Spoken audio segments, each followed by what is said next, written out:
स्वागत है आप सभी का। मैं हूं आपके साथ प्रियंका राय और बुलेटिन में सबसे पहले बात जंग में लगे जख्म की।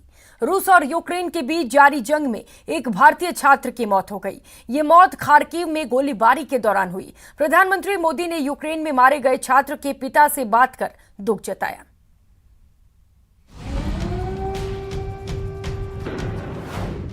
जंग से बेहाल भारत ने खोया लाल।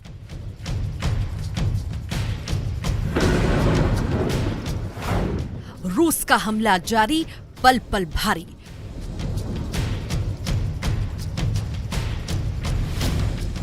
फंसे हैं भारतीय, ऑपरेशन गंगा जारी।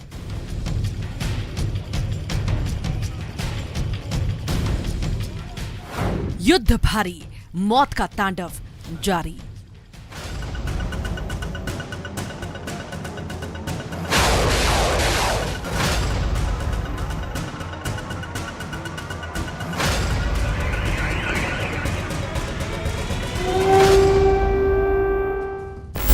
युद्ध का घाव कितना घातक होता है ये भारत भी महसूस कर रहा है। दर्द ऐसा जिसकी कोई दवा नहीं। मौत की इस खबर की जानकारी विदेश मंत्रालय ने ट्वीट करके दी।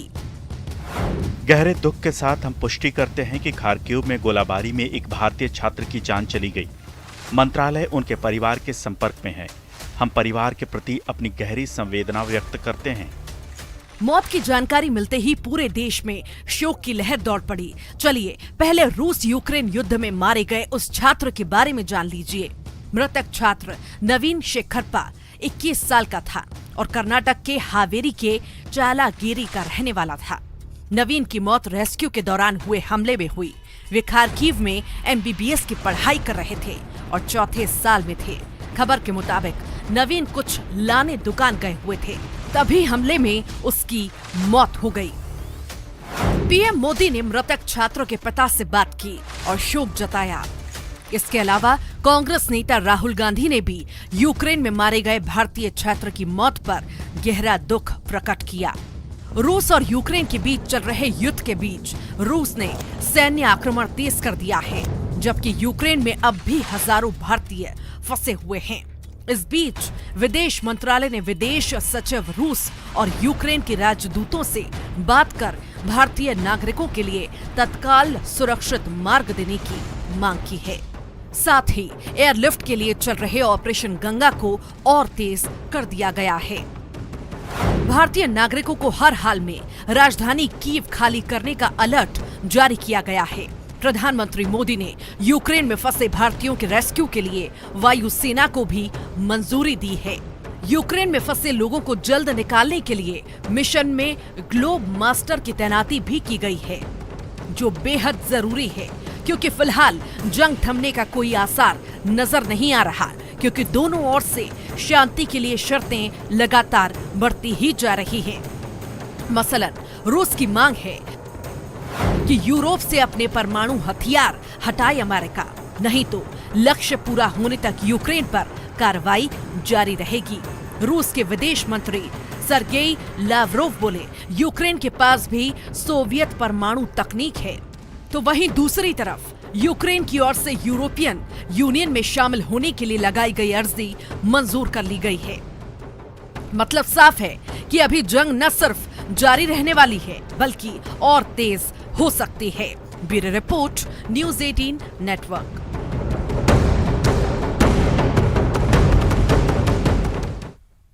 उधर राजस्थान के मुख्यमंत्री अशोक गहलोत ने यूक्रेन में फंसे राजस्थानी छात्रों से वीडियो कॉल पर बातचीत की है। यूक्रेन के माइकोलेव शहर में पढ़ाई कर रहे जयपुर के छात्रों से सीएम ने बातचीत की। छात्रों ने सीएम गहलोत को ताजा स्थिति से अवगत कराया। सीएम ने यूक्रेन से पोलैंड पहुंचे छात्रों से भी बातचीत की और कहा कि हर छात्र की सकुशल वतन वापसी हमारा मकसद है। सीएम गहलोत ने इन सभी को सकुशल भारत लौटने की भी शुभकामनाएं दी।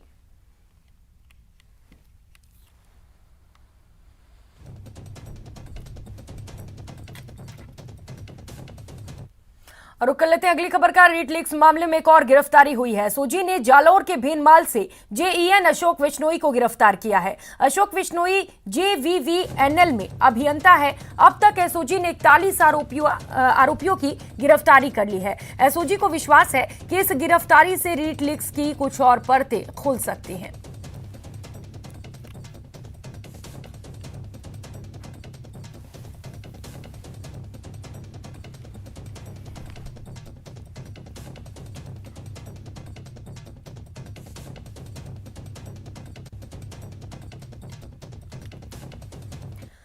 और पार्टी को आत्मनिर्भर बनाने के लिए बीजेपी आजीवन सहयोग निधि अभियान के जरिए पार्टी का खजाना भर रही है, लेकिन कांग्रेस इसे बैंक डोर से काले धन को सफेद करने का अभियान बता रही है। जालौर जिले के जब तक पार्टी को 68 लाख का सहयोग निधि का चेक मिला तो बीजेपी और कांग्रेस में फिर से जुबानी जंग शुरू हो गई।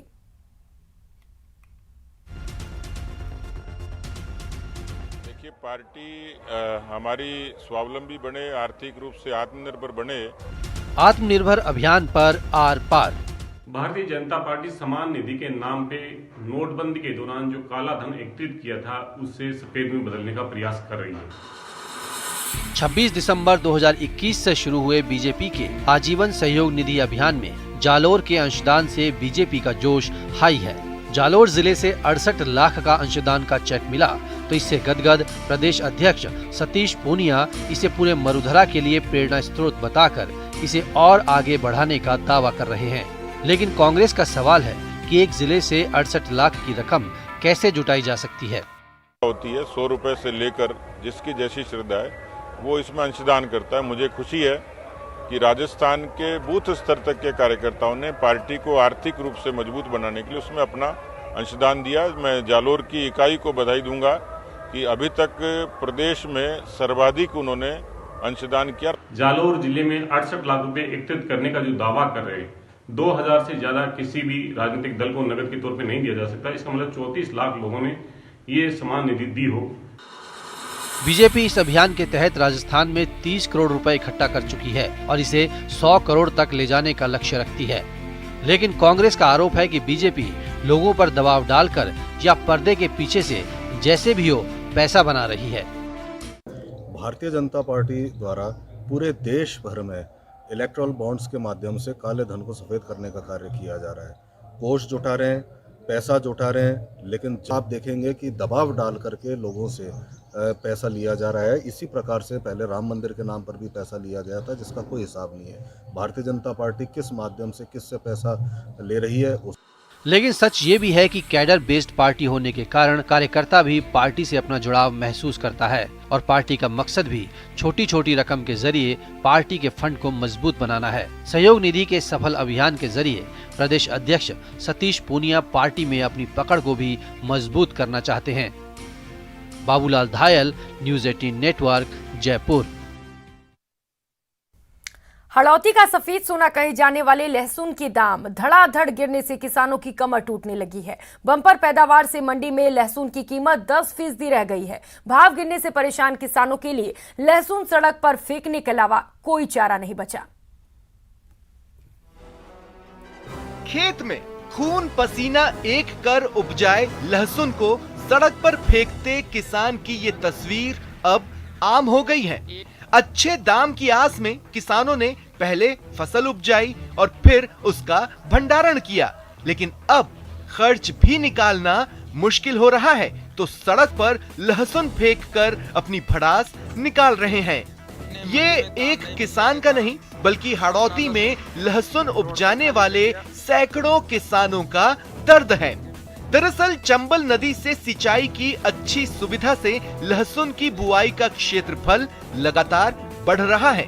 कोरोना काल में लहसुन के इस्तेमाल और बाकी कारणों से इसे उपजाने वाले किसानों की संख्या बढ़ी है।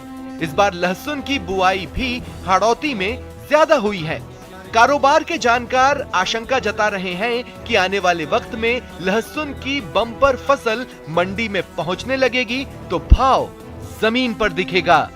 हड़ौती में लहसुन की खेती अधिकतर मुनाफा काश्त पर होती है।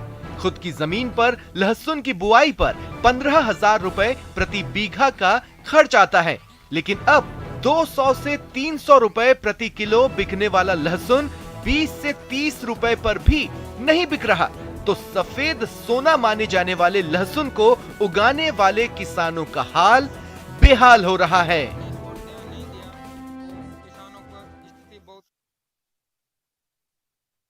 मरुधरा के करीब 5 लाख किसानों का एक इंतजार अब खत्म होने वाला है। अलग बिजली कनेक्शन का इंतजार कर रहे किसानों को सीएम गहलोत के ऐलान के बाद एक उम्मीद बंधी है। सरकार ने 2 साल के अंदर आवेदन करने वाले सभी किसानों को बिजली कनेक्शन देने का वादा किया है।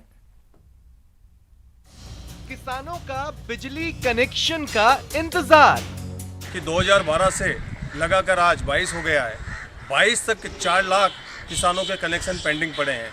आज तक मुख्यमंत्री जी ने क्या किया? किसान को 2 साल में आप कैसे कनेक्शन पूरे कर देंगे? सीएम ने बजट भाषण में खेती के लिए बिजली का कनेक्शन लेने वाले किसानों के लिए बड़ा ऐलान किया, तो वैसे करीब 5 लाख किसानों की उम्मीद फिर से जगी है।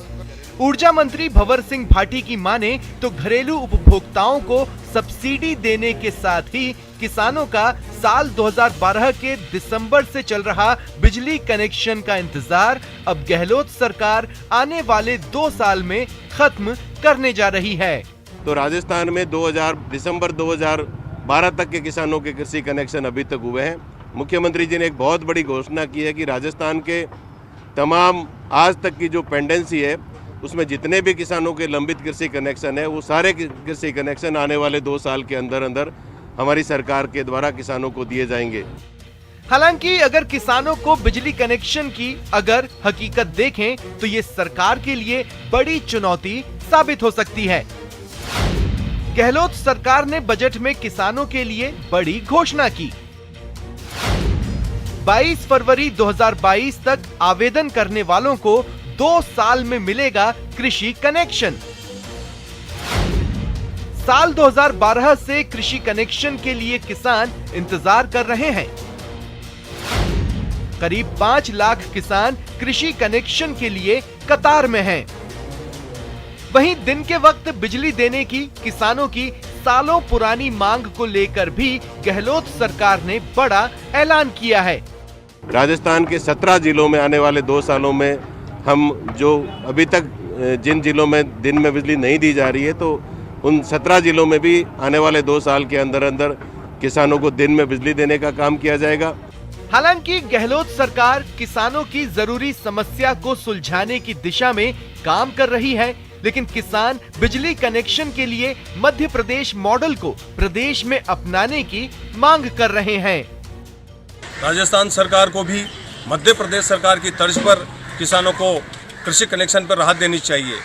मध्य प्रदेश सरकार की तर्ज पर 6 महीने में एक बार बिल आए और एक यूनिट फिक्स कर दी जाए, एक दाम फिक्स कर दिया जाए। मनमाने दाम वसूले जा रहे हैं, मनमानी पेनल्टियां लगाई जा रही है। बहरहाल केंद्र हो या राज्य सरकार, किसानों के लिए बड़े बड़े वादे करने में कोई भी पीछे नहीं है, लेकिन किसानों को कभी खाद, कभी बीज और कभी बिजली के लिए कतारों में लगना पड़ता है। अब बजट में राजस्थान के किसानों की दशा सुधारने के लिए जो कदम उठाने के दावे हुए हैं, क्या वो वक्त पर पूरे होंगे? अन्नदाता को अब इसका इंतजार है। Lovely Wadhwa, news 18 Rajasthan, Jaipur. और यहाँ रुकेंगे एक छोटे से ब्रेक के लिए, लौटेंगे फौरन।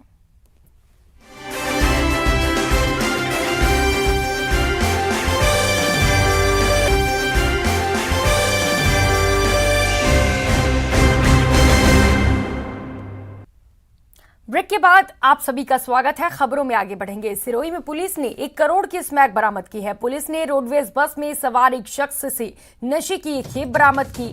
मंडार थाना पुलिस को सूचना मिली थी कि उदयपुर से सिरोही होकर सांचौर जाने वाली राजस्थान रोडवेज की बस में एक तस्कर स्मैक लेकर जा रहा है। पुलिस ने मंडार टोल नाके पर नाकेबंदी की। रोडवेज बस को रुकवाकर तलाशी ली गई। बस में सवार सांचौर निवासी सोहनलाल बिश्नोई की गतिविधियां संदिग्ध लगी तो उसे बस से नीचे उतारकर उसके बैग की तलाशी ली गई। सोहनलाल के बैग में रखे पॉलिथीन से 600 ग्राम स्मैक बरामद हुई। बरामद स्मैक की कीमत 1 करोड़ रुपए बताई जा रही है।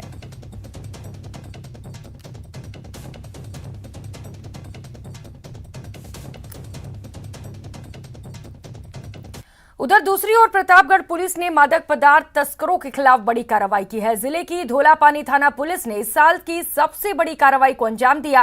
पुलिस ने 1 करोड़ रुपए की कीमत का 30 क्विंटल डोडा चूरा जब्त कर एक आरोपी को गिरफ्तार किया है। पुलिस ने नाकेबंदी के दौरान एक गुजर रहे ट्रक की तलाशी ली और उसके बाद ट्रक के अंदर से 1 करोड़ रुपए की कीमत का डोडा चूरा जब्त किया। पुलिस ने ट्रक के अंदर से 30 क्विंटल 41 किलो और 100 ग्राम अवैध अफीम डोडा चूरा बरामद किया है। कंटेनर हरियाणा पासिंग कंटेनर आया, जिसको रुकाकर उसके ड्राइवर से पूछताछ की तो ड्राइवर बहुत घबराया हुआ था और जवाब देने में असंतोष जाहिर कर रहा था, जिस पर कोई संदिग्ध वस्तु कंटेनर में भरी हुई होने की पूर्ण संभावना होने से 2 मोतबीरान की तलबी की जाकर मोतबीरान के समक्ष उक्त कंटेनर के फाटक को खोलकर कंटेनर की तलाशी ली गई तो कंटेनर। वहीं राजसमंद में पुलिस ने एक निर्दोष व्यापारी को गलत तरीके से फंसाने के आरोप लगे। 2 लोगों को गिरफ्तार किया गया। पुलिस गिरफ्त में आए विजय सिंह पीड़ित व्यापारी कमल के साथ मिलकर पहले कारोबार करता था, लेकिन कारोबारी प्रतिस्पर्धा ने विजय सिंह को अपराधी बना दिया। उसने अपने एक रिश्तेदार के साथ मिलकर कमल को फंसाने के लिए उसके टेम्पो में अफीम रखकर उसे फंसा दिया। पुलिस ने पहले कमल को अफीम रखने के आरोप में गिरफ्तार कर लिया था, लेकिन पुलिस की जांच में जब सच सामने आया तो हर कोई हैरान रह गया। दिनांक 26 फरवरी को पुलिस थाना नाथद्वारा में जरिए मुखबिर एक सूचना मिली कि एक लोडिंग टेम्पो जो कि उदयपुर से रवाना होकर नाथद्वारा मंदिर में आएगा, इसमें अफीम की सूचना थी। पुलिस ने जाब्ता लगाकर नाकाबंदी करके टेम्पो को रुकाया और उसमें चेक किया तो उसमें वाकई में 80 ग्राम अफीम निकली। बट उसको अनुसंधान के टाइम पे जब इनको डिटेन किया कमल कुमार और ड्राइवर हेमंत साहू को, तो इन्होंने उस अफीम को अपनी होना अनभिज्ञता जारी की कि ये साहब हमारी नहीं है, किसी ने हमारे साथ षड्यंत्र किया है। और खबरों में आगे बढ़ेंगे। राज्य स्वास्थ्य विभाग ने प्रदेश भर के सीएमएचओ को सरप्लस डॉक्टरों की सूची विभाग को भेजने के निर्देश दिए हैं। विभाग ने सभी सीएमएचओ से अब तक कितने सरप्लस डॉक्टरों ने विकल्प पत्र भरे हैं और कितनों ने नहीं भरा है, इसकी सूचना मांगी है। आपको बता दें कि प्रदेश के स्वास्थ्य मंत्री के निर्देश पर 18 फरवरी को चिकित्सा विभाग ने यह आदेश जारी किया था और सरप्लस चिकित्सा कर्मचारियों को मूल जगह पर भेजने के निर्देश दिए थे।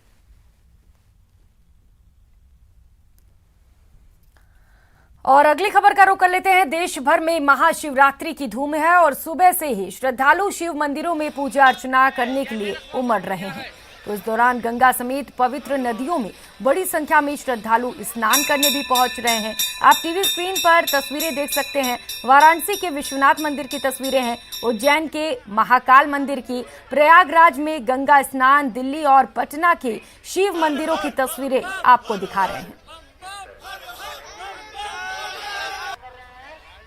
तो महाशिवरात्रि का त्योहार कश्मीर से कन्याकुमारी तक बड़े ही धूमधाम और पारंपरिक तरीके से मनाया जा रहा है। इस दौरान मेले के आयोजन होने के साथ साथ शिव मंदिरों में विशेष पूजा का आयोजन किया जा रहा है। आप टीवी स्क्रीन पर श्रीनगर के शंकराचार्य मंदिर, मुंबई के बाबूलाल मंदिर और जूनागढ़ में भागवन मेले के कोची में बाली थरपनम की पारंपरिक पूजा और कलबुर्गी में ब्रह्म कुमारी आश्रम में रुद्राक्ष के शिव की तस्वीरें देख रहे हैं।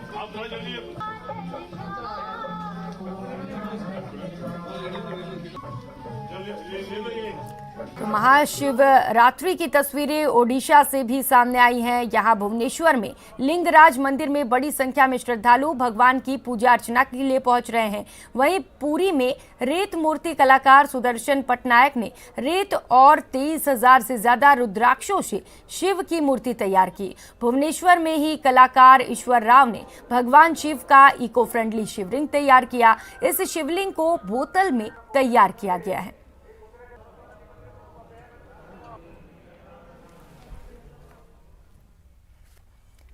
इस बुलेटिन में फिलहाल इतना ही। मुझे दीजिए इजाजत। नमस्कार।